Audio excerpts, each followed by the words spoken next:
Over 140 years ago, more than 1,300 British troops died here. In 1879, the British Empire invaded Zululand. Although the politics at the time seemed complicated, it's with hindsight that we know that England wanted to subjugate the Zulu kingdom, and it is a bit beyond the scope of this channel to go into that kind of history. Like with most things, it comes down to power, security, and economics.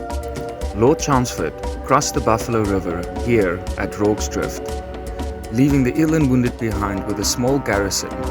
The Empire expected a short war. Short, quick, and decisive.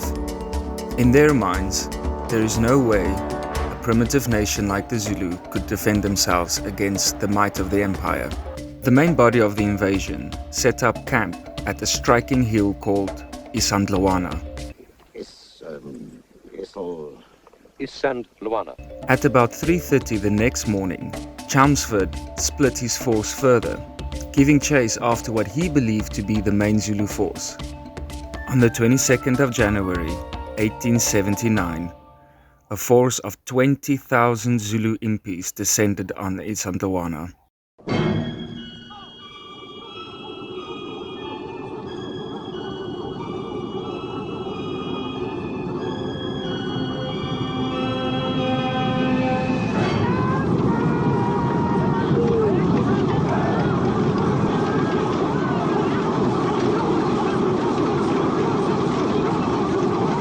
Once the British realized that they were in big trouble, they mounted a defense. And may I add, quite a brave defense, but in the end, futile. The reasons why the British failed to keep the Zulu back are complicated, and in many cases there are more questions than answers. This in-depth history is a little bit beyond the scope of this channel. But what we do know for sure is that the Zulus outflanked, outmaneuvered the British, and within about 3 hours, completely destroyed the encampment and all they could find within it. This next part always struck quite a chord with me. After the Amabutu caught their breath, standing there, panting, blood dripping off of their assegais, they turned on the dead and the wounded. In Zulu there are two terms that we can remember: Tlatla and Hlomua.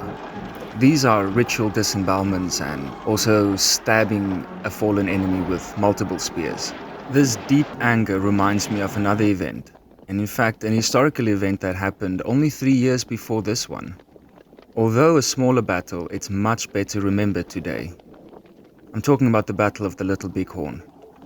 There's an echo in history with these two events, and I must probably dive into it with a completely separate video. But just know the era of free people defending themselves against industrial civilization was coming to an end. But what about the AmaZulu? What about these brave South Africans defending their homeland against a foreign invader? What weapons did they use? Well, Marshall Africa. In part 2 of this video, we're going to talk about weapons. I would like to give a special thanks to Anthony Coleman from Battle Scenes Battlefield Tours.